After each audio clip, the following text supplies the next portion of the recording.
அஸ்ஸலாமு அலைக்கும் வரஹ்மத்துல்லாஹி வபரகாத்துஹு. இந்த சிறப்புமிக்க ரமலான் மாதத்தை நம்ம அடைஞ்சிருக்கோம். இந்த மாதத்தை நம்மளை அடைய வச்ச அல்லாவுக்கு எல்லா புகழும் உண்டாவதாக. அல்ஹம்துலில்லாஹ்.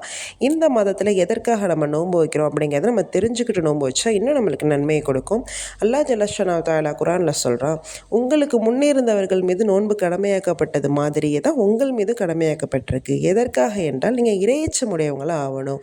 இரையச்சம்னா என்ன? நம்ம அல்லாவை பயந்து தக்வாவோட இருக்கணும். அதாவது நம்ம எந்த விஷயம் பண்ணாலும் அல்லாஹ் நம்மளை பார்க்குறான், அல்லாஹ் நம்மளை ஒவ்வொரு விஷயத்துலையும் நோட் பண்ணுறான், எல்லா இடத்துலையுமே அல்லாஹ் இருக்கான் அப்படிங்கிறத நம்ம நினச்சி வாழணும். அப்படிங்கிறதுக்காக தான் நம்மளுக்கு இரையச்சம் தேவை. அந்த இரையச்சம் உங்களுக்கு கிடைக்கணும் அப்படின்னா நீங்கள் கண்டிப்பாக நோன்பு வைங்க அப்படின்னு சொல்லிட்டு அல்லாஹ் சொல்கிறான். லஅல்லக்கும் தத்தகூன், நீங்களும் இரையச்சம் உடையவங்களாக கண்டிப்பாக ஆவீங்க அப்படின்னு சொல்லிட்டு அல்லாஹ் சொல்கிறான்.